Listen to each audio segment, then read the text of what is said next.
பத்தித் துறை இடிந்து ஆனந்த வாரி படிவதினால் புத்தித் தரங்கம் தெளிவதென்றோ பொங்குவெம் குருதி மெத்திக் குதிகொள்ள வெஞ்சூரனை விட்ட சுட்டியிலே குத்தித் தரங்கொண்டு அமராவதி கொண்ட கொற்றவனே.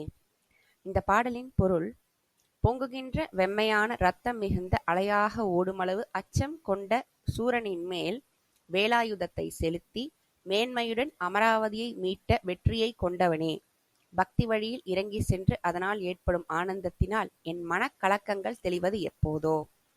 இந்த பாட்டுல என்ன சொல்றாங்க? இப்ப பாத்தீங்கன்னா, நம்ம ஒரு அசுரன் இருக்கார் வச்சுக்கீங்களா? அந்த அசுரன் என்ன பண்றார்? அவரோட ரத்தம் படுற இடத்துலலாம் இன்னொரு அசுரன் தோன்றிடுவார். அப்பேற்பட்ட ஒரு அசுரன் என்ன பண்றாருன்னா, அமராவதி அப்படின்ற நதியை புடிச்சு வச்சுக்கிட்டார். ஜனங்கள்லாம் பாவம் தண்ணிக்காக கஷ்டப்படுவாங்க இல்லைங்களா? அதனால என்ன பண்றாரு, நம்ம முருகன் போய் வேல் விட்டு அந்த அசுரனை கொன்னு அந்த அந்த நதியை ரிலீஸ் பண்ணிடுறாரு. சரிங்களா? அப்போ முருகன்றவர் யாருன்னு பார்த்தீங்கன்னா வெற்றியின் தெய்வம், அவ்வளவுதான். அவரால் வெற்றியை தவிர வேற எதுவுமே கொடுக்க முடியாது. நீங்க என்ன கேட்டீங்களோ அதை அப்படியே கொடுத்துருவாரு. அதனாலதான் அவர் பேர் கொற்றவன். கொற்றவன்னா வெற்றியை கொடுக்கின்றவன், வெற்றியாளன் அப்படின்னு பேர் தான் கொற்றவன்.